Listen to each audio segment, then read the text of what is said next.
est le regard que vous avez justement du contexte burkinabé en termes de liberté d'expression? On n'a jamais mené Norbert au tribunal parce qu'un article qu'il avait écrit était faux. Mais rares font de la politique.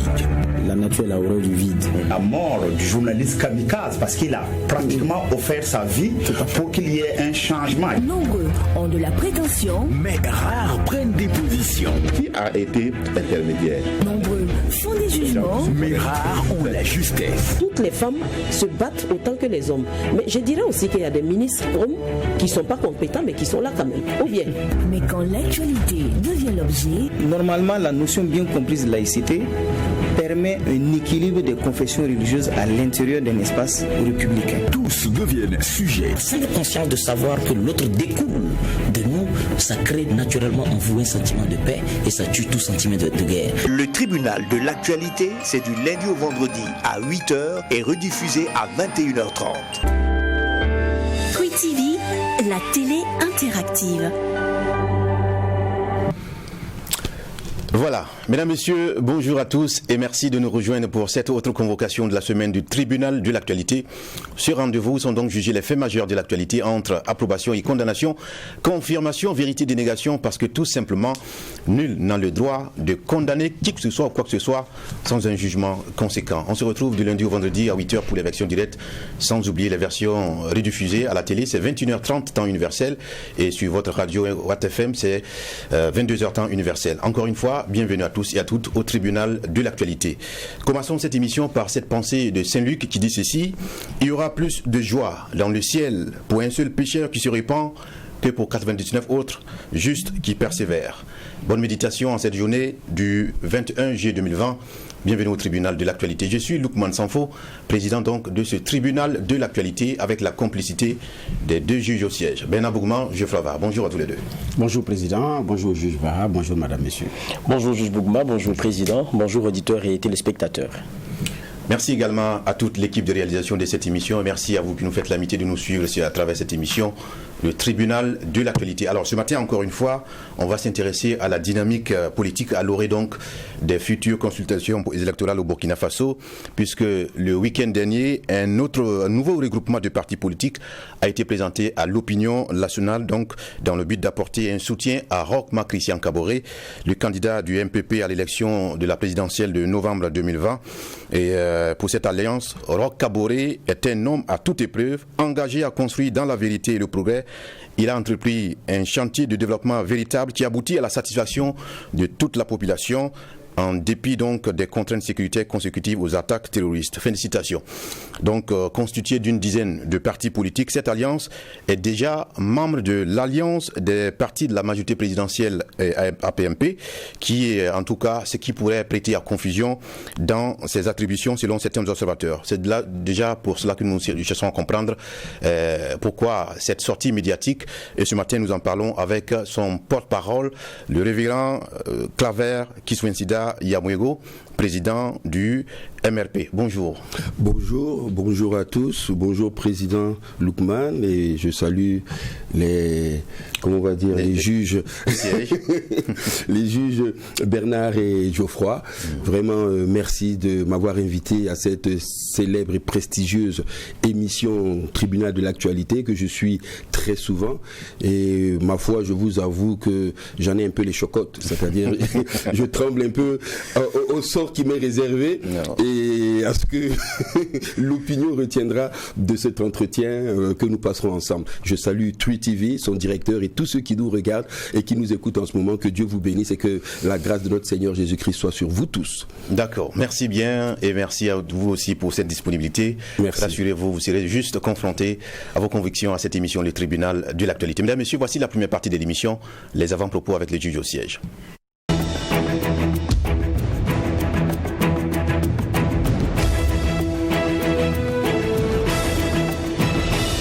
Alors, qu'avons-nous à entendre ce matin de la part des juges au siège? Commençons par Bernard Bougman.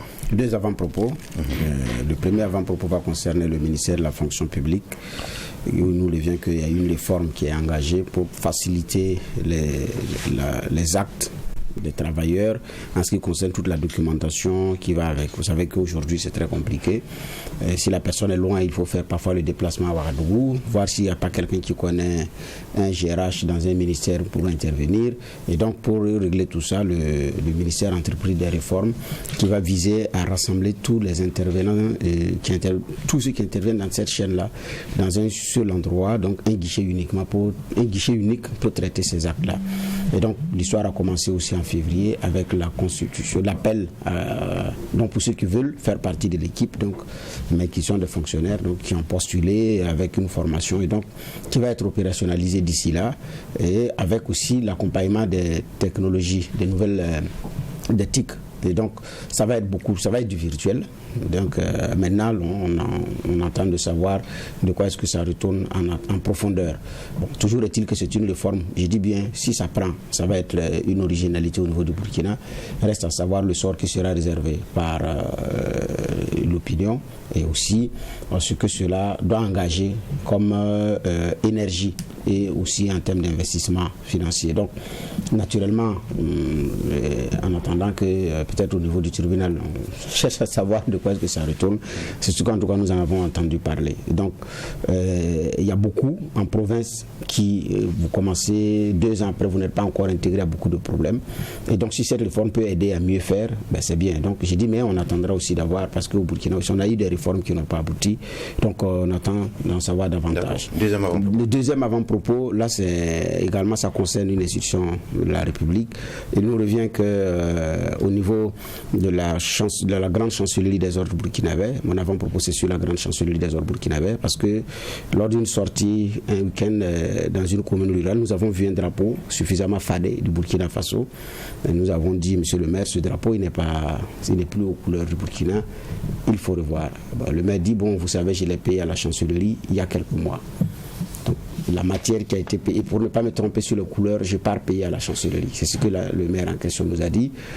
Et donc, il dit en un temps record, c'est le deuxième drapeau qui se fane très rapidement.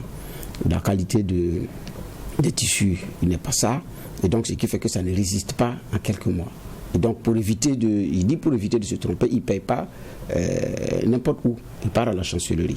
Mais ce qui est encore plus grave, c'est qu'au niveau de la chancellerie, il y a des moments où vous arrivez, on dit qu'il n'y a plus de drapeau. Il n'y a plus de drapeau, mais il y a quelqu'un qui en a à côté. Ce que j'ai dit, j'ai les images de drapeau et l'autre révélation qui va avec. Donc, et j'ai dit, est-ce que ce que vous dites est vrai? Si vous l'avez payé là-bas, pas de doute. Il dit, le reçu d'achat, il a sur la main. Il dit, mais les ventes sous carton, les ventes en carton sous chaise, sous les tables, est-ce que là c'est vrai? Il dit, oui, c'est vrai, il sait de quoi il parle. Donc, c'est demander au grand chancelier d'ouvrir l'œil et le bon. Il s'agit de couleurs nationales. Et si les uns et les autres viennent payer là-bas, il faut que ce soit d'abord des éléments, comme on appelle ça, de qualité, et ensuite que des gens ne puissent pas utiliser cela comme un autre fonds de commerce. C'était ça mon avant-propos. D'accord. Merci de nous les partager ce matin à cette émission du Tribunal de l'actualité. Geoffroy Va, nous vous écoutons. Moi, mon avant-propos va concerner le Mali, avec l'annonce faite de 4 chefs d'État qui devraient logiquement dans quelques jours, donc arriver à Bamako pour tenter de résorber la situation dans ce pays-là. On sait que les tensions sont très fortes et le gros problème, c'est quelle solution pourrait être trouvée, quelle alternative, si ce n'est que de venir soutenir les propositions qui sont celles de la CEDEAO, et comment faire entendre raison au M5, comment faire entendre raison à l'opposition, c'est la grande question aujourd'hui.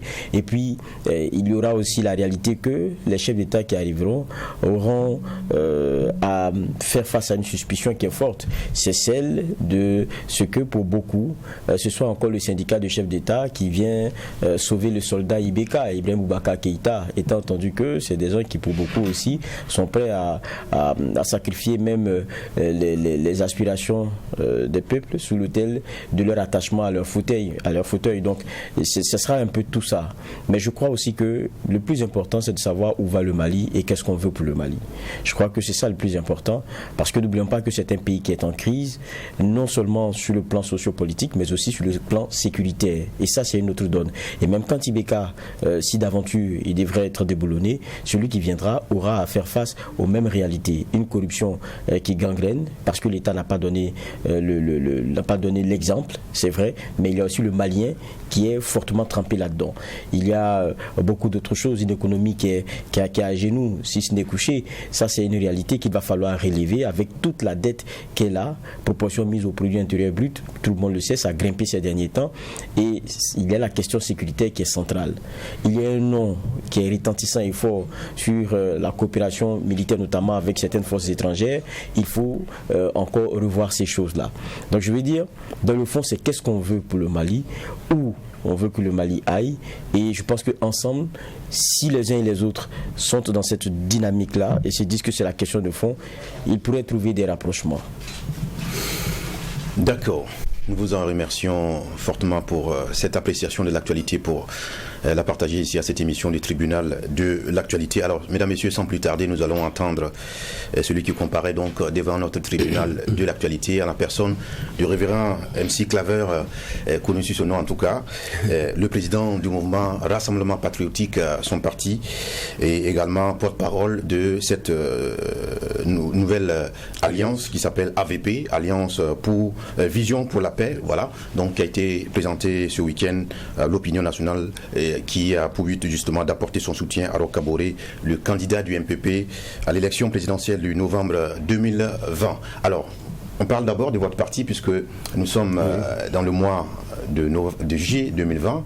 L'année passée, en pareil moment, vous étiez également sur le feu des projecteurs puisque vous venez de présenter votre parti et vous faisiez en tout cas, et beaucoup de gens s'étonnaient de voir que l'homme de Dieu fasse son entrée en politique. Oui. Alors, on s'étonne qu'on ne fasse pas le bilan de votre entrée en politique plutôt que de parler d'une alliance avec d'autres partis politiques.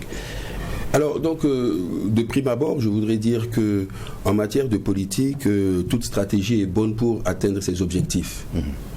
Donc, il est important que quand on entre en politique, il faut savoir quels sont les objectifs que nous visons, qu'est-ce que nous voulons atteindre. Notre parti a moins d'1 an. En moins d'1 an, il faut véritablement être assez rodé, il faut avoir les moyens nécessaires pour pouvoir s'étendre. Donc c'est pour cette raison... Le parti a bouclé quand même le premier anniversaire. A bouclé le premier anniversaire. Voilà. Mais vous voyez qu'en 1 an, pour un jeune parti où il y a, je dirais, la plupart sont des novices. Moi, je n'ai jamais fait de politique auparavant. Je n'ai jamais appartenu à un parti politique. Moi, j'ai les mains blanches. Je n'ai jamais trempé dans aucune affaire de corruption ou quoi que ce soit. Mais dans mon cœur et dans ceux de mes frères, nous avons eu le désir, la volonté de nous intéresser à la gestion de la chose publique. Donc, nous nous lançons. Mais maintenant, il faut pouvoir être franc, il faut pouvoir être réaliste, jauger ses forces et ses faiblesses. Moi, ça fait 3 ans que nous travaillons sur ce projet et j'ai dit à mes camarades, nous verrons, je donne une date butoir, nous verrons ce que nous allons engranger, non seulement comme capital humain, comme personne ressource, comme aussi moyens financiers. C'est ce que nous arrivons à faire en 3 ans, en 1 an, nous permet d'entrer dans la bataille. Il n'y a pas de souci, on verra comment y aller.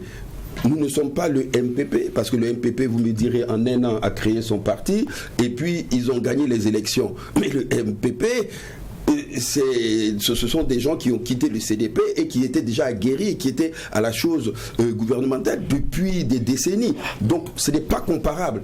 Nous, vraiment, nous sommes un bébé.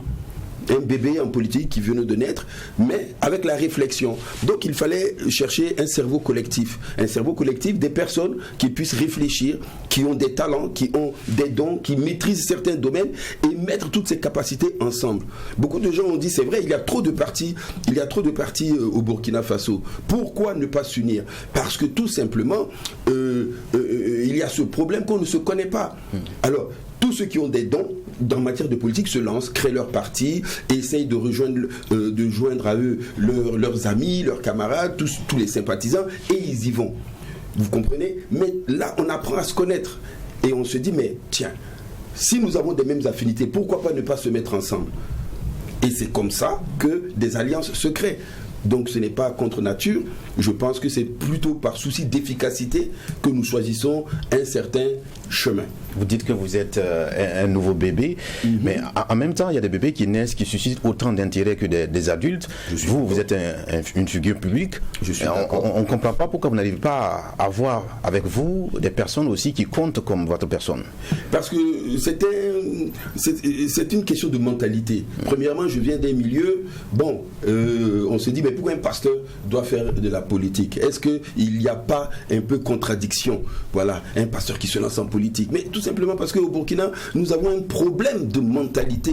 Si vous allez dans d'autres pays, cela ne pose aucun problème. Allez aux États-Unis, allez au Nigeria, allez au Ghana, ou dans les pays surtout anglophones, cela ne pose aucun problème. Mais les pays francophones, nous avons une certaine tare de réflexion qui empêche même le développement des pays, voilà, qui sont en souffrance, pas sous la France, je ne me perdrai pas ce jeu de mots, mais nous avons des problèmes de compréhension et d'adaptation. Donc notre jeunesse est embrigadée dans un système de pensée qui ne les permet pas de s'épanouir. Nous voulons venir briser ces règles. Nous voulons venir dire non. Hey, mon gars, tu peux réussir. Le leadership est en toi et tu peux être un entrepreneur.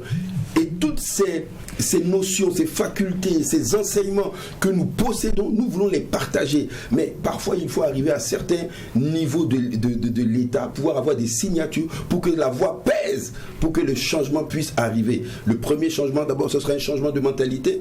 Et si ce changement s'opère, vous verrez les fruits, les résultats qui en découleront. Donc, c'est un peu notre cheval de bataille pour pouvoir y arriver. Nous ne nous projetons pas pour 2020. Quand un bébé naît, il voit qu'est-ce qu'il sera demain. Donc nous nous projetons 25, 30, 35, 40. C'est là-bas que ça va se passer. Mais il faille, dès maintenant, commencer à être aguerri, commencer à se préparer, commencer à avoir des notions, des facultés dans le domaine de la chose politique. Et ainsi, on sera de meilleurs serviteurs. Oui, c'est vrai que vous parlez de mentalité. Avant que je prenne la parole, vous avez fait la comparaison avec certains pays où des hommes de Dieu, des pasteurs si vous voulez, se lancent en politique. Mais vous, quand vous faites le bilan autour de vous, dans votre église, même ceux qui vous côtoient, est-ce qu'ils adhèrent à cette idée? Parce qu'en toute situation, il y a le contexte aussi qui compte. Les idées sont partagées, sont divisées. Je vous dirais honnêtement, certains sont pour, certains sont contre. C'est comme ça. Dans la vie, il y a le blanc, il y a le noir, il y a la face B, il y a la face A, il y a ceux qui vous aiment, il y a ceux qui vous détestent. La vie est faite de dualité. Donc certains ont applaudi mon engagement, d'autres m'ont dit ce que tu fais n'est pas bien. Mais qu'à cela ne tienne. Il n'y a pas des gens qui ont fui votre église parce que vous êtes devenu politicien? Bon, peut-être. Je ne sais pas, peut-être qu'ils ont vu, mais moi je ne fais pas de politique à l'église. Quand je vais à l'église, c'est pour servir le Seigneur Jésus-Christ, c'est pour parler du royaume des cieux, parce qu'à l'église, il y a des gens du MPP, il y a des gens du CDP, il y a des gens de l'UNIR-PS, et nous ne sommes pas là à l'église pour parler politique, quoique nous puissions donner des conseils pour mieux être, mais l'important d'abord c'est de partager notre foi. Donc c'est ça l'église. Ensuite, quand moi je rentre en ville, je fais mes affaires personnelles. Comme vous avez des pasteurs qui sont des hommes d'affaires, des pasteurs qui font du commerce, des pasteurs qui ont des hôtels, des pasteurs qui ont des lycées, des pasteurs qui ont des hôpitaux et tout, qui gèrent leur business, qui vendent des voitures, tout ce que vous voulez. Mais il y a des pasteurs aussi qui entrent en politique, qui essayent de défendre les droits humains, qui essayent d'obtenir plus de liberté pour les femmes, plus de choses, vous comprenez, pour la jeunesse. Et c'est tout à fait normal. L'abolition de l'esclavage est venue par un prêtre, l'abbé Grégoire. Vous comprenez, le vote des Noirs est venu par un pasteur Martin Luther King. Aujourd'hui, vous avez au Malawi un président qui vient d'être élu. Il était le président des Assemblées de Dieu. C'est un pasteur. Vous êtes au courant. Évidemment. Donc je pense qu'aujourd'hui c'est une question de mentalité. Il faut qu'on fasse tomber les barrières et qu'on se dise que si quelqu'un a un don, si quelqu'un a la capacité, a le pouvoir d'amener l'ensemble de la population quelque part, au contraire il faut l'encourager parce que c'est le bien de tout un chacun. D'accord. Moi j'aurais deux questions d'introduction si vous permettez. Oui, allez-y. La première question, vous disiez tout à l'heure, vous ne parlez pas de politique à l'église. La crainte aujourd'hui, parce que vous êtes chrétien, la crainte aujourd'hui c'est plutôt les croyances religieuses dans la gestion de la cité. Vous serez musulman, le débat serait peut-être autrement, c'est clair. Ok. Est-ce que vous, avec vous, parce qu'on vous sait pasteur et tout, ça sera aussi un peu de vos croyances dans la façon de gérer dans la politique ou bien dans les choix? Alors, pour revenir à ta question, je crois, je te dirais, il n'y a pas un président qui ne s'appuie pas sur quelque chose quand il vient au pouvoir. Soit il est catholique, soit il est musulman, soit il est évangélique. Donc la foi n'est pas le problème. C'est l'homme lui-même, sa relation avec son Dieu, et qu'est-ce qu'il peut prendre de Dieu pour le partager au peuple. Aujourd'hui, moi, mon numéro 2, il est Ladji, il est à Koudougou, Ladji Moussa. Donc un pasteur et un Ladji qui sont dans le même parti, qui travaillent ensemble, où est le problème? Les religions, il n'y a pas une religion qui existe qui dit qu'elle cherche Satan. Non, tous cherchent Dieu. Donc il faut respecter la croyance de tout un chacun et leur façon aussi de rechercher la plénitude de Dieu. Donc il n'y a aucun débat sur cela. Maintenant, si tu me demandes, mais sur quoi tu te bases, quelle est ta foi, alors je te répondrai d'où je tire ma force, d'où je tire ma foi par rapport à ma connexion avec Jésus-Christ. C'est tout. Mais sinon, je ne suis pas là pour chercher à évangéliser tout le Burkina Faso. Ce n'est pas mon rôle. Non, mon rôle, c'est de pouvoir amener le peuple à être épanoui. C'est de pouvoir amener le peuple à atteindre un certain bonheur. Comment y arriver? Qu'est-ce que nous pouvons faire pour développer notre cher Burkina Faso, pour arrêter la main nébuleuse des terroristes qui nous font souffrir depuis si longtemps? Comment travailler de concert les uns avec les autres pour pouvoir chasser cette pandémie qu'est le Covid-19? C'est de cela qu'il s'agit. Donc cela n'a pas besoin, tu n'as pas besoin d'être chrétien, musulman ou catholique pour y arriver, ou bien féticheur. Non, c'est une question de cœur. Ma deuxième question, je voulais me permettre de commenter. En fait, la première question que je posais, on a eu des exemples à côté avec des chefs d'État qui, à un moment donné, très perdus avec toutes les pressions qu'il y avait, avaient des pasteurs qui avaient beaucoup d'influence sur eux et avec de grosses décisions. On prend le cas de la Côte d'Ivoire, je pense qu'il y a eu plusieurs témoignages là-dessus, plusieurs reportages, comment ces personnes, à un moment donné, ont influencé de grosses décisions. C'est de ça un peu que je parle, où l'Église a un gros poids et où, à un moment donné... Monsieur le juge, je vous rétorque la même question. Moi, je connais aussi des musulmans qui faisaient venir plein de marabouts à chose, au palais. Et ce sont les conseils des marabouts qu'ils utilisaient pour diriger le pays. Je peux vous citer plein de présidents qui faisaient venir des produits bizarres d'Inde sur lesquels ils s'appuyaient sur ces fétiches-là pour diriger. Je peux vous citer des gens qui prenaient les fétiches, qui mettaient dans leurs bras, qui étaient des antiballes et qui étaient des grands dictateurs. Chacun s'appuie sur quelque chose pour avancer. Maintenant, en Côte d'Ivoire, j'y étais. Si vous voulez parler du président Laurent Gbagbo, il est chrétien. C'est tout à fait normal qu'il y ait des évangélistes autour de lui. Donald Trump lui-même, à la Maison Blanche, il a Paula White, qui est sa mère spirituelle, et plein d'autres pasteurs qui intercèdent jour et nuit à la Maison Blanche. Est-ce que vous allez voir crier les États-Unis pourquoi le président a mené non, Billy Graham a suivi plus de 7 présidents de toute sa vie. C'était lui qui allait faire les prières à la Maison Blanche pour permettre à ces derniers-là de bien travailler. Donc ce n'est pas une question, si tu veux, de vouloir influencer. Maintenant, si tu t'entoures de pasteurs escrocs, clair qu'ils peuvent mal t'influencer, comme aussi des présidents peuvent s'entourer de mauvais conseillers qui vont les amener à la dérive. Voilà, on va te dire, si un conseiller te dit non, enlève pas l'article 37, ben c'est qu'il veut bien te conseiller, mais s'il te dit non, président, il faut enlever l'article, il faut l'enlever, vous devez continuer. Et puis voilà ce qui arrive, pim, le train rentre dans le mur. D'accord, deuxième question, mais ça c'est une petite remarque. Oui. C'est la première fois que nous avons beaucoup d'hommes politiques que nous recevons sur ce plateau, oui. Mais c'est la première fois qu'on en a un qui vient avec un document. C'est MPP, je le lis bien. MPP, le document qui est devant, c'est MPP. Roch Marc-Christian Kaboré, bilan du programme quinquennal 2016-2020. Une production du MPP. Vous n'avez pas eu le temps de faire votre propre bilan de ce parcours-là à travers lequel vous faites le choix de l'accompagner. Quand je dis bilan, ça dit vous n'avez pas eu le temps par vous-même d'avoir une perception de cet exercice-là. Nous sommes sociaux. Je finis. Ouais. Est-ce que vous n'avez pas eu le temps de faire la perception, d'avoir votre propre perception de ce bilan-là et de faire le choix à travers? Comme vous venez avec le document même du MPP et de son bilan, ça m'étonne. Non, ça c'est un bilan. Ce n'est pas une feuille de route. C'était un bilan de ce qu'ils ont fait durant les 5 ans. Parce que je me suis sûr que les gens vont me demander, écoutez, qu'est-ce que le président a fait pour vous encourager à le soutenir? Et vous allez puiser dans le papier qui est là, le papier du MPP. Mais moi, je n'étais pas aux affaires, je n'étais pas ministre.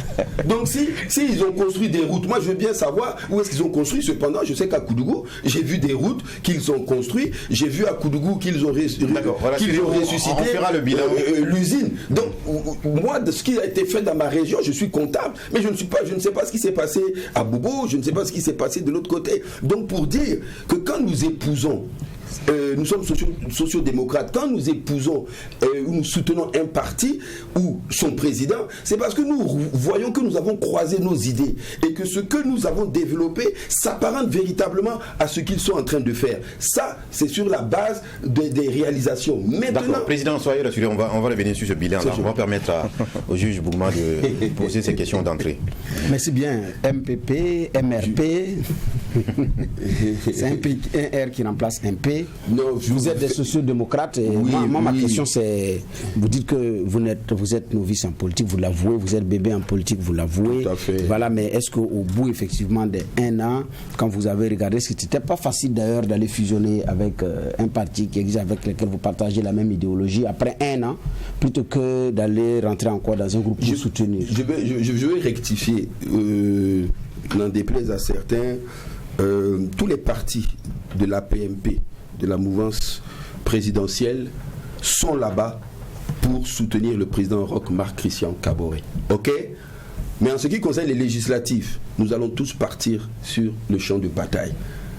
Chacun cherchera ses députés. Donc nous ne sommes pas là pour soutenir sincèrement le MPP, quoique nous le respectons, quoique ce soit un grand parti, mais nous sommes là pour la personne de son Excellence le Président Roch Marc Christian Kaboré, afin qu'il soit réélu.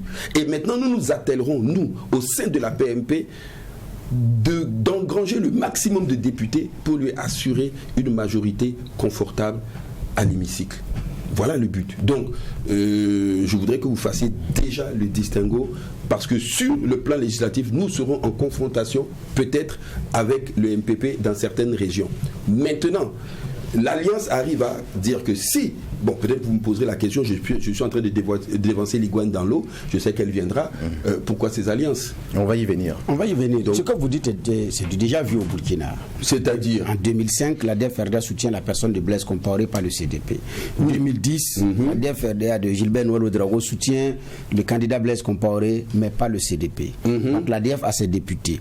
Et quand le chef de file de l'opposition se mettait en place, c'était d'ailleurs, à un moment donné, une pierre d'achoppement. Parce que la DF dit, j'ai plus de députés que Benawende, donc c'est à moi que devrait revenir le chef de file. Voilà, et la réponse est nette. Vous avez soutenu la candidature du candidat du CDP, donc vous êtes la majorité, vous ne pouvez pas l'avoir. Donc ça a créé de l'incompréhension, la DF l'a même parfois revendiqué. Donc c'est pourquoi j'ai dit, est-ce qu'il n'était pas plus simple pour vous d'ailleurs de fusionner, plutôt que de dire nous voulons soutenir la personne du président et puis nous battre pour lui assurer une majorité confortable? Est-ce que c'est pas facile d'ailleurs de faire le combat si vous êtes dans un même ensemble? Président, comprenons-nous. Est-ce que c'est un péché? Son sens, hein? Oui, mais est-ce qu'un péché de faire une alliance? Ce que je vous donne, parce que j'ai posé une question pour savoir. Moi, je ne vous reproche pas quoi que ce soit. Je voulais savoir pourquoi est-ce que vous avez préféré dire nous allons soutenir ceci, mais voilà. Oui, mais donc, si ce n'est pas un mal, en ça, ne me comparez pas à ce qui s'est passé dans le futur, puisque ce sont des choses qui existent et qui existeront toujours. Et aujourd'hui, allez voir en Côte d'Ivoire, les deux qui étaient ensemble ne sont plus ensemble, ils se sont mis les deux ensemble pour mettre ensemble, et les deux qui n'étaient plus ensemble se remettent ensemble pour faire. Le monde tournera toujours comme ça. Est-ce qu'il faut continuer dans cette façon de faire? Moi, je parle. Moi, il ne faut plus faire de la politique politicienne. Moi, je suis venu pour amener une autre forme de politique, une politique qui sera pour le développement des peuples. Moi, je n'ai rien que faire de la politique politicienne où il faille écraser X pour monter, où il faille tuer pour arriver, où il faille faire du mal à l'autre. Non, je suis venu pour une politique de débat d'idées. Si toi, tu es d'un autre parti, que nos idées peuvent converger ensemble et qu'ensemble nous puissions construire, faisons-le. Arrêtons ces guéguerres inutiles, mais rencontrons-nous pour parler. Si tu as une bonne idée, je voudrais pouvoir l'accepter. Maintenant, vous me dites que oui, puis on revendique. C'est sur les forces, sur le terrain, qu'on saura qui pèse et qui ne pèse pas. À partir du moment où quelqu'un pèse, c'est normal qu'il revendique des choses. Voilà, qu'est-ce qui s'est dit au début? La Bible dit que deux personnes marchent ensemble sans s'être convenues auparavant. Avant que toi et moi on soit amis, je vais chercher à savoir ce que tu aimes et ce qui te déplaît. Et nous essayons de marcher. Mais vous voyez qu'aujourd'hui, les gens pensent toujours que venir en politique, c'est venir dans les ténèbres, c'est faire du mal à l'autre, c'est tromper l'autre. Non, ce n'est pas ça. J'ai posé ma question parce que lors de votre passage à Monde Politique, vous avez dit que vous êtes venu pour rompre avec l'ordre ancien, avec cette façon de faire. Mais c'est pourquoi je vous dis c'est du déjà vu, parce que ce que vous êtes en train de dire, c'est du déjà vécu au Burkina. Alors pour des gens qui viennent apporter de l'originalité, qui ont pris 3 ans pour mûrir leur projet, 1 an après la création, il y a des conséquences à tirer. Maintenant, vous avez fait le choix de vous regrouper au sein de la PMP. Et moi, ma question, c'était de savoir, qu'est-ce qui a motivé que vous n'êtes pas allé à la fusion après tout ce temps de regard et voilà. Maintenant, votre choix, moi, je le laisse. Mais je voulais savoir les tenants et les aboutissants d'un tel choix. D'accord, il a déjà donné la réponse. Oui, tout à fait. Oui, parce que mais pour agrémenter encore, c'est-à-dire que, comme je l'ai dit tantôt, il fallait jauger ses forces et ses faiblesses. Moi, je ne sais pas si vous avez suivi l'actualité, mais avant de lancer, j'ai rencontré les chefs de file, certaines personnes de l'opposition. Oui, je suis allé dans leur bureau, j'ai échangé avec eux, à l'opposition. J'ai échangé aussi avec certains présidents de la majorité. Ils m'ont donné des conseils. Nous avons échangé. Et c'est à la suite de ça que nous avons pris une décision. Parce qu'on nous a dit à la CENI, vous ne pouvez pas être neutre. Parce que si vous voulez participer au débat, soit vous appartenez à l'opposition, soit vous appartenez à la majorité. Donc, si vous êtes au centre, on ne vous convoquera pas quand il y aura des soucis. Donc, du coup, il était important pour moi de savoir, avant de faire un choix, d'écouter les uns et les autres. Tous m'ont donné de bons conseils. Tous m'ont mis leurs idées devant moi. C'était maintenant à moi et à mon groupe de choisir. Mais en conclusion, nous avons choisi de soutenir le président Roch Marc Christian Kaboré parce qu'il y a plein de choses qui pesaient en sa faveur.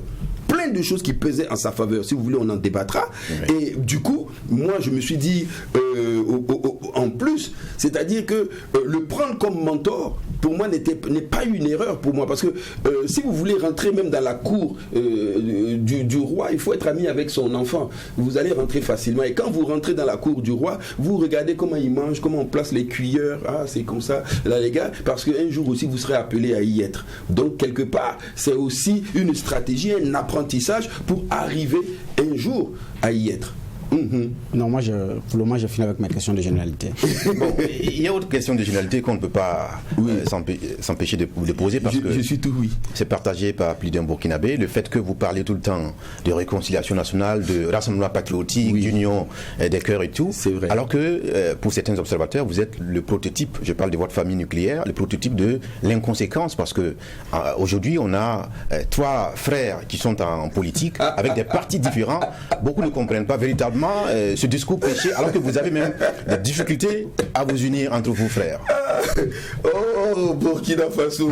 Mais pour ceux qui ne comprennent pas la question, on va préciser. Bon, oui. Il est le fils de l'ancien président Maurice Yamoyogo, le tout premier président du Burkina Faso, la Haute-Volta, et il a son frère Aleman Yamoyogo et Salvador Yamoyogo. Voilà. Vous savez, moi j'ai vécu un peu partout dans plusieurs pays.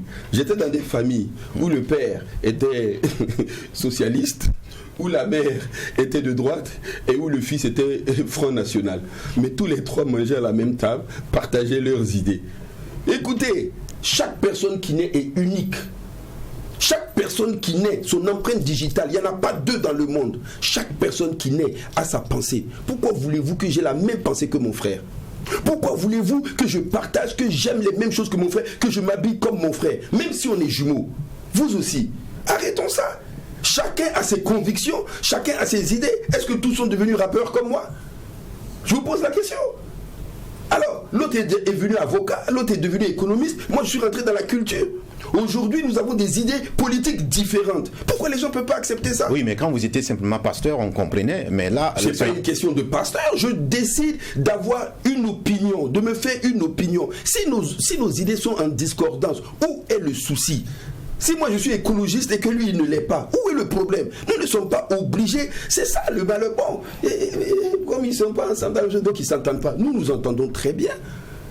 nous parlons, nous échangeons. Les exemples que vous avez donnés, ça se cite dans les grandes démocraties où les populations ont une conscience politique. Aujourd'hui, les gens sont perdus de voir que 3 frères avec 3 partis mais il faut que les gens changent de mentalité au Burkina Faso. Président, vous êtes vous-même, comment dirais-je, garant du changement de mentalité avec vos juges de la population. Arrêtez de nous embrigader tout le temps. Je vais vous donner le président Herman, président de l'UNDD, dit qu'il ne faut pas aller aux élections parce qu'il n'y a pas la réconciliation et les territoires et tout.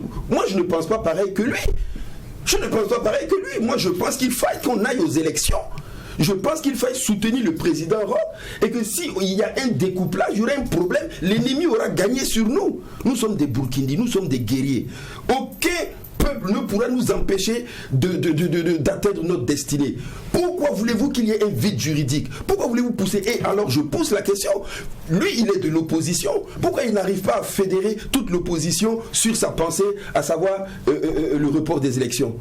Alors que le président lui-même du CEFOP veut que les élections couplées se tiennent à la date du 22 novembre. Donc quelque part, il est esselé même lui-même à l'opposition. Comment comprenons. Donc ne m'obligez pas à partager des idées de quelqu'un auquel je ne partage pas ses idées et il ne partage pas les miennes. C'est le peuple qui jugera, c'est le peuple qui décidera telle idée est plus favorable à la mienne et que telle idée que telle autre. Oui, juge. Oui, c'est celui qui pose les choses dans les questions. C'est la première fois qu'on a. C'est le de communication que vous avez invité. Donc si vous voulez qu'on y rentre, on va rentrer aussi dans ce domaine. Ne vous inquiétez pas. Merci, on y va dans le fond. Oui, merci, Président. On va aller dans le fond. La question, je sais que c'est pour ça que vous avez envoyé votre document MPP. Non, c'était juste avec moi. J'aime bien l'avoir avec moi parce que c'est prophétique. C'est lui qui sera réélu au soir du 22 novembre. Donc il n'y a pas de question. Chaque fois que je l'ai avec moi, je prie pour lui en même temps. Il n'y a pas de problème. C'est prophétique. Donc qu'est-ce qui a fondé votre choix? Vous parliez de son bilan, lequel on l'a entendu lors du point de presse. Je pense que c'est ça le plat de résistance. Non, déjà la mise en place de l'alliance, parce que 10 partis qui sont déjà membres de l'APMP, qui se retrouvent encore pour former une autre alliance, c'est à ne pas comprendre. Alors, c'est tout simple. Vous voyez, l'APMP est constitué de plus de 60 partis. Et le coordonnateur, donc son Excellence Clément Sawadogo, qui est donc le premier vice-président du MPP, et donc celui qui est la croix de transmission entre son Excellence Roch Marc Christian Kaboré et les autres différents présidents. Nous faisons des réunions très souvent et nous échangeons. Et nous essayons de mettre en place des stratégies. Vous comprenez? Mais nous reconnaissons qu'au sein de l'APMP, tous les 60 partis ne sont pas forcément des baobabs. Voilà. Donc, il y a des partis qui ont des députés, qui sont costauds, qui sont là. On peut citer le MTD, l'UNIRPS, le Parent. Et il y a des partis qui ont pas mal de conseillers. Et ensuite, il y a les nouveaux partis qui viennent derrière. Donc, il faut faire très attention qu'en même temps que nous voulons nous entraider, il ne faille pas que nous nous divisions. Donc, la stratégie qu'il faut mettre en place, c'est de pouvoir reconnaître ses faiblesses, par exemple, dans un secteur, dans une région. Mais au lieu de présenter un candidat, de soutenir le candidat de la PMP qui sera le plus en vue ou qui aura le plus de capacité. Joindre nos forces.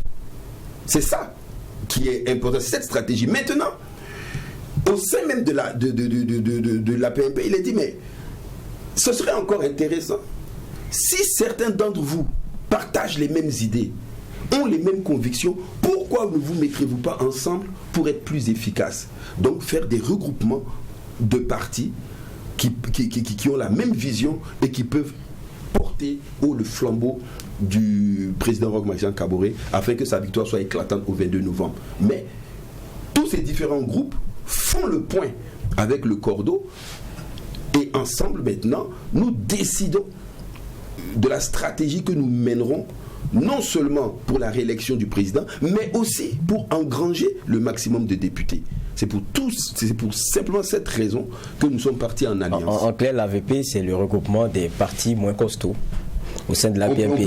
On peut dire des jeunes partis, voilà, des jeunes partis. Qui n'ont pas encore l'expérience des consultations. Et qui apprennent aux côtés des grands frères, qui apprennent aux côtés de ceux qui sont plus aguerris, qui ont des décennies de pratiques politiques. Il n'y a pas de mal à ça.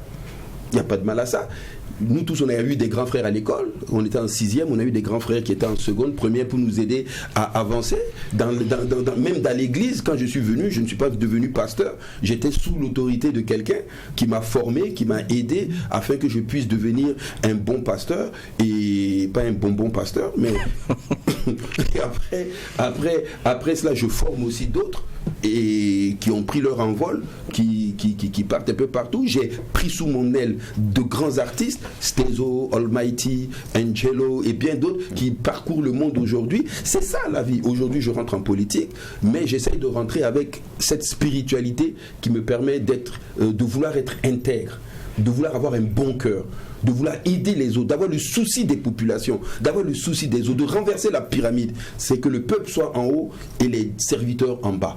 Maintenant, revenons sur la question que je posais, l'argument qui a fait que l'AVP soutient Roch Kaboré. Vous avez parlé d'un bilan et tout, on l'avait entendu lors du point de presse. Oui, voilà. Alors, la première des choses, c'est que nous tous, nous constatons et nous avons vu que le président Roch Christian Kaboré a vu son quinquennat injustement saboté. Parce que moi, je me pose la question, qui, après avoir prêté serment en décembre, nous fêtons la nouvelle année, 15 jours après, nous subissons les premières attaques terroristes. Qu'a-t-il fait en 15 jours pour subir cela? Moi, ça c'est la première question. C'était lui ou c'est le Burkina? Comment? Mais c'était lui qui était au pouvoir. Et c'est lui et son gouvernement qui devaient maintenant gérer la situation, cette crise qui s'opposait à nous. Puisque les frappes n'ont cessé jusqu'aujourd'hui. Qu'a-t-il fait en 15 jours de gouvernance? Avec qui il a traité? Qu'est-ce qu'il a fait pour que cela lui arrive? 15 jours. Il n'a même pas encore ouvert un dossier. Est-ce qu'on peut pas approcher la question autrement? On ne peut pas dire qu'il a été alerté aussitôt pour savoir que le point d'honneur doit être mis sur la question sécuritaire. Mais justement, vous alertez quelqu'un qui n'est pas comptable de ce qui a été fait, qui lui, dans sa bonté, ne veut pas fricoter avec certains éléments. De son plein droit, il dit, hey, vraiment, je n'étais pas au courant, je ne peux pas pour le moment, comment dirais-je, me prononcer. Vraiment, il y a des gens qui étaient avant moi. Écoutez, ce qui arrive à un pays, vous voulez que je vous parle spirituellement? C'est une semence. Tout ce qu'un homme aura sémé, il le moissonnera. C'est ça dans la vie. C'est pourquoi faites toujours de bonnes actions. C'est pourquoi ce que vous faites aux autres là, faites attention parce que demain on vous le fera. Ce que vous maltraitez les enfants des autres, demain on maltraitera vos enfants. Vous pensez que vous allez aller... Moi je n'accuse personne, mais vous allez envoyer des militaires dans des pays, Sierra Leone, Libéria, Côte d'Ivoire et tout ça, aller verser le sang là-bas, payer des militaires qui vont aller faire du mal, et vous pensez qu'un jour ça ne reviendra pas dans votre pays? Mais vous dites que c'est... Vous dites pourquoi est-ce qu'en 15 jours et puis on fait cela à Roch Kaboré et tout? C'est un MPP qui a à peine un an. Mais vous parlez d'un système dans lequel Roch Kaboré et beaucoup d'autres personnes de ce MPP se retrouvaient. Mais il n'était pas le président, il n'était pas le chef, il exécutait. Ils étaient comme certains au service du patron. Est-ce qu'on discute les ordres du patron? Est-ce qu'on discute les ordres du patron? Surtout un patron qui ne veut pas qu'on touche à son fauteuil. Mais les hommes qui ont des principes, s'ils ne partagent pas votre vision, ils claquent la porte. Mais c'est ce qu'ils ont fait. Après 27 ans. Mais parce que pour eux, le temps était arrivé. Parce que quand tu vois que quelqu'un ne veut pas changer, eh bien tu pars en Côte d'Ivoire aussi, ça se voit, ça s'est vu. D'accord, une chose oui. Est ce qui ne dépend peut-être pas de lui, qui arrive 15 jours après, comme vous dites. Mais une autre chose, c'est que vous êtes élu président, vous devrez gérer cela. Et donc, quand on parle de bilan, il a la gestion de la question sécuritaire. Ben, c'est ce qu'il a fait. Sinon, moi, je sais qu'il y a beaucoup de présidents qui auraient fui, qui n'auraient même pas fini leur quinquennat. Ils auraient déposé les valises et ils seraient partis en courant. Ah mais bon? Il a eu... Écoutez, vous avez vu toute la pression qu'on lui a mis, que ce soit sur les réseaux sociaux. On lui demandait même sa démission. Vous avez vu comment il était acculé? Moi, je me demande, ok, qu'est-ce qu'il a fait? Peut-être on peut dire que bon, autour de lui, il y a des gens qui sont devant les tribunaux, on laisse la justice faire son travail, mais lui-même, en tant que président de la République, que lui reproche-t-on?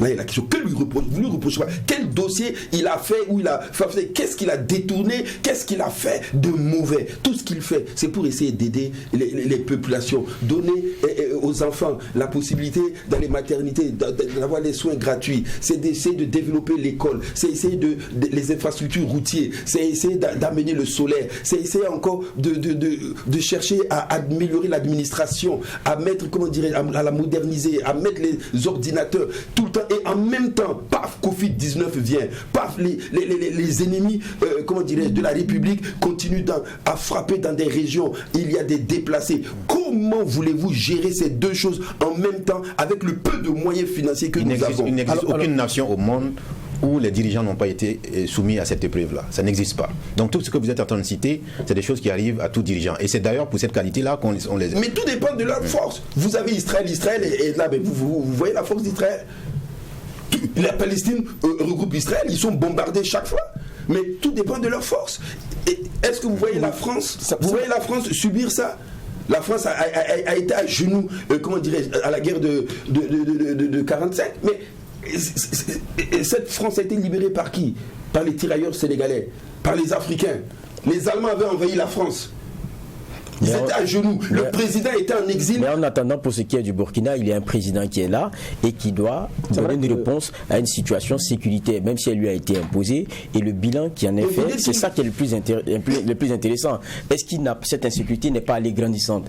Est-ce que la réponse qui a été donnée est la plus intéressante? C'est à ça qu'on le juge.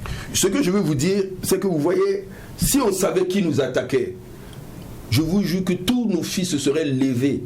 Et puis on serait allé. Quand il y a eu les problèmes avec le Mali, ils ont tenu combien de temps? On savait qui nous attaquait.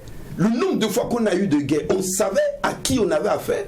Mais aujourd'hui, ils sont invisibles. Écoutez-moi bien. Quelqu'un qui vient vous frapper, vous brûler, qui disparaît. Et en plus, qu'est-ce qu'il revendique? Moi, je voudrais bien que les gens disent, écoutez, si nous vous posons des bombes, si nous faisons sauter votre état-major, si nous faisons ça, voilà la raison. Vous répondez très bien votre candidat. Là, il faut vous le concéder. Maintenant, il y a aussi une réalité à voir. Les premières attaques terroristes sur notre sol, après Blaise Compaoré, c'est en 2015, c'était sous la transition. Que ce soit l'enlèvement du Roumain à Tambao, que ce soit les attaques de Samorougouan ou aussi, on était toujours en 2015. Donc ceux qui ont été élus savaient qu'il fallait prendre cette dimension déjà en compte. Ça, c'est un premier aspect. Le deuxième aspect, à la même place où vous êtes assis, le président du MPP, Simon Compaoré, a dit ils savent ce qu'ils tapent. Il y a des connexions à l'extérieur qui sont connues.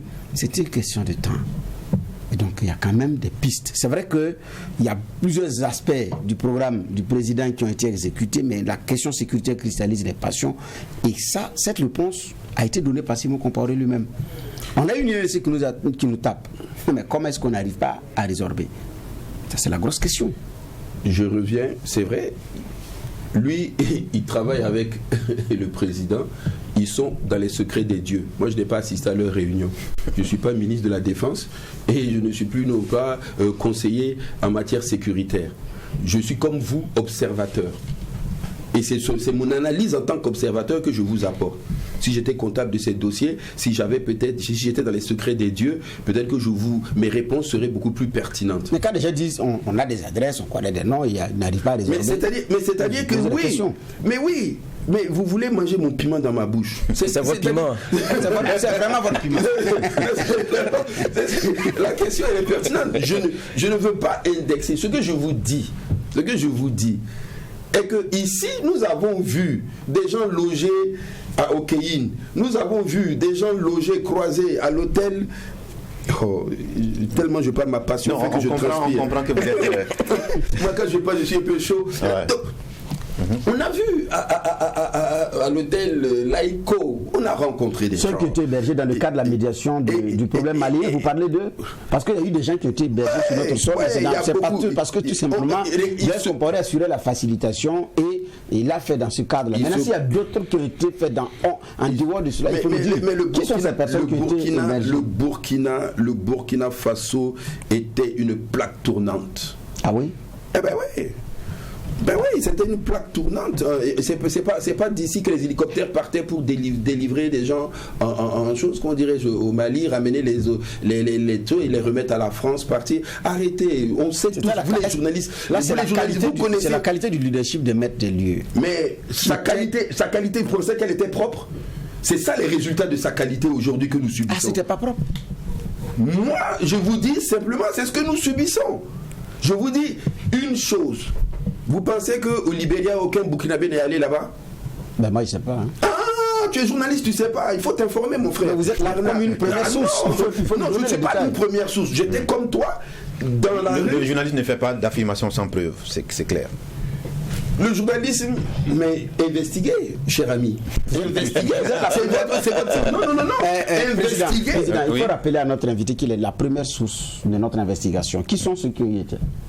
La première source. Moi, je ne suis pas une première source d'investigation. Je commence par ce que je dis, c'est ce que les gens disent, le bas peuple dit, c'est ce qu'on se dit dans les maquis, c'est ce qu'on se dit dans les restaurants. Nous échangeons. Je vous dis, je n'ai pas de dossier que je vais vous sortir avec des preuves. C'est pour ça que j'évite de citer des noms ou quoi que ce soit. Mais je vous dis une chose. Ce qu'un homme aura sémé, il le moissonnera. La Côte d'Ivoire on va revenir sur le bilan du Roch-Kaboré. La Côte d'Ivoire elle-même, qui était un pays de paix. Vous pensez que la Côte d'Ivoire n'a pas eu affaire dans le renversement de Thomas Sankara? Vous pensez qu'elle n'a pas eu affaire au Libéria dans Samuel Doe? Écoutez, en Angola, l'UNITA était la base de l'UNITA de Savimbi. Sa base était en Côte d'Ivoire. Ok. Vous supportez des rebelles contre le régime mis en place. C'est bon, le président est parti. Paix à son âme. C'était un grand homme politique. Nous le respectons. Il a même été un ami de la famille. Il nous a beaucoup fait du bien. Mais après son départ, la guerre est venue et le pays a été divisé. Donc ils ont mangé les fruits de ce qui a été produit. Aujourd'hui, le Burkina Faso est en train de vivre la même chose. Pour régler ce problème, laissez-moi vous dire, c'est d'abord spirituel. Et comment on le règle alors? Comment on le règle? Premièrement, c'est de reconnaître qu'on a fauté, que nos pères ont fauté ou que nos dirigeants passés ont fauté, de demander pardon à Dieu, d'aller vers ces pays où nous avons commis des exactions et de s'humilier en disant oui, nos fils sont venus, on fait des choses qui n'étaient pas bien. Vous l'avez dit à votre candidat, qui est actuellement chef de l'État. Nous l'avons proposé, j'ai échangé. Vous savez, je ne m'approche pas. Nous sommes loin, on est petits encore. Nous, on est très loin. On est petits, ok? Mais ce que je veux dire, c'est que la solution, elle est là. Et j'espère que ce débat qui est maintenant peut-être portera mon langage un peu plus haut. Il faut y aller. C'est spirituel d'abord. C'est Dieu d'abord. À Dieu qu'on demande pardon. À Dieu qu'on dit pardonnez-nous. Parce que nous avons péché en pensée, en parole, par action et par omission. Maintenant, mon frère, j'ai péché. À la limite même, je viens avec un wagon de bœuf pour vous dire, prenez cette offrande. Pour tout ce qu'on a fait. Si les autres en face sont corrects, ils diront, nous aussi nous vous demandons pardon. Parce que nous avons aussi maltraité des Burkinabés dans votre pays. Aujourd'hui, vous savez ce qui est en train de se préparer, ce génocide qu'on est en train de préparer contre les Burkinabés, quand des activistes commencent sur les réseaux sociaux à appeler les gens à se dresser ils attendent qu'un claquement de doigts pour décimer nos frères. Soyons logiques dans notre région, dans notre manière de penser. Nous savons que c'est Dieu d'abord. On veut un propos concret sur le bilan du Roch-Kaboré parce que... Sur le bilan du président, qu'est-ce que je voulais que je vous dise? Voilà. C'est toute la question parce qu'on se disait que vous êtes un homme de Dieu, vous devez de dire la vérité, de reconnaître la vérité quand elle est juste, comme on dit. La vérité... sur la question sécuritaire, tout le monde convient pour dire que pire qu'un échec, plus pire qu'une insuffisance, c'est un échec. Voilà. Pourquoi vous aimez tirer à boulet rouge sur pire qu'un échec? Vous savez, il y a des gens, quand ils voient le verre là, qui est à moitié rempli, soit tu le vois à moitié vide, soit tu le vois à moitié plein. Et aujourd'hui, je constate que les gens préfèrent voir le verre à moitié vide. C'est ça qui est déplorable. Ils préfèrent voir. Pourquoi ne pas dire que le verre est à moitié plein? Donc les déplacés internes, vous ne les voyez pas? Si. Est-ce que vous vous sentez en sécurité au Burkina Faso aujourd'hui? Mais aujourd'hui, il y a des zones. C'est pas une question de verre, c'est pas une question de verre à moitié vide. Il y a des zones. Les FDS font un travail formidable avec le peu de moyens qu'ils ont. On les encourage. Écoutez, qu'est-ce qui s'est passé? Comment voulez-vous que les gens nous attaquent alors que toute l'armée a été désarmée au profit seulement du RSP? Arrêtons ça. Où sont les armes? Pourquoi les casernes n'avaient plus d'armes de munitions pour pouvoir se défendre? quand on regarde l'armée, j'ai pitié d'elle, parce que les gens avaient peur qu'un régiment quelque part se soulève pour venir renverser, comment dirais-je, son excellence. Et donc il y avait notre invité en sait plus qu'on. Mais ce n'est pas. Mais il ne faut pas aller plus. Non, je ne veux pas aller plus loin parce que vous savez. Vous avez peur. Non, moi peur, je n'ai peur que de Dieu. Tu peux me tuer, mais vous savez, il faut avoir un certain protocole, une certaine diplomatie. Comme on le dit, je ne veux pas être attaqué pour diffamation par rapport à, comme tu l'as dit, est-ce que tu as des preuves, est-ce que tu as des dossiers. Moi, nous échangeons sur ce que... Si vous êtes attaqué pour diffamation, la parole de Dieu est claire. 7 viendront, ils s'enfuiront par ce chemin. Ils viendront en un seul chemin, ils s'enfuiront par ce chemin. De quoi est-ce que vous avez peur? La parole de Dieu n'est pas crainte pour ce que vous allez dire devant le tribunal. Quand vous serez confronté aux hommes, parce que l'homme va vous défendre. Parce que tout simplement, au début, vous ne m'avez pas dit de lever la main droite, de jurer, de dire la vérité, toute la vérité, rien que la vérité. Vous savez, c'est un principe. Ah non, mais si je ne l'ai pas. Donc à partir de ce moment, permettez-moi. Alors, on va demander à la régie de nous permettre d'avoir 1 minute pour avoir un verdict, un jugement sur ce qui s'est passé sur ce plateau. Geoffroy Vaha. Oui, bon, malheureusement, on est resté longtemps dans des généralités. Et bon, sur la question du bilan, on n'est pas vraiment rentré dans ce qui a apporté les choix. J'en ai parlé. De façon large, on n'a pas pu aller dans le détail. Discuter chapitre par chapitre. Mais une heure ne suffit pas. Oui, mais on a compris quelqu'un de très engagé, en tout cas, derrière le président Roch Kaboré. Maintenant, c'est des choix qui s'assument. Et je pense qu'il a assumé sur ce plateau. On verra ce que ça va donner. D'accord. C'est tout ce qu'on pourra dire. Oui, c'est vrai qu'on est beaucoup resté sur la question sécuritaire. On n'a pas pu aborder les autres aspects. Mais c'est aussi partager ce que Geoffroy a dit. Il y a quelqu'un qui a choisi de soutenir un candidat et qui ne fait pas du mouta-mouta dans son choix et qui l'assume et qui défend bec et ongle. On a même l'impression que c'est le directeur national de la campagne en personne qui est là. Tellement on sent que monsieur défend véritablement son candidat et c'est cette conviction aussi qu'il faut le lui reconnaître. Maintenant, pour le reste, bon, on appréciera autrement et les Burkinabés aussi tireront leurs conclusions au 22, comment on appelle ça, au soir du 22 novembre. Voilà, je suis d'accord. D'accord. Merci à vous, monsieur le président. Merci à vous, président. Merci aux juges. Merci Loukman. Merci Bernard. Merci Geoffroy. Que Dieu vous bénisse. Que Dieu bénisse True TV. Et puis, si vous voulez, invitez-moi encore. On va débattre. Ça, je suis votre homme. Puisqu'il y a d'autres sujets qui restent en suspens, on aura l'occasion d'y revenir. Mesdames, Messieurs, on vous retrouve encore une fois demain pour d'autres sujets d'actualité. Que la paix nous fasse la guerre. Que la guerre nous fasse la paix. C'est bien dit.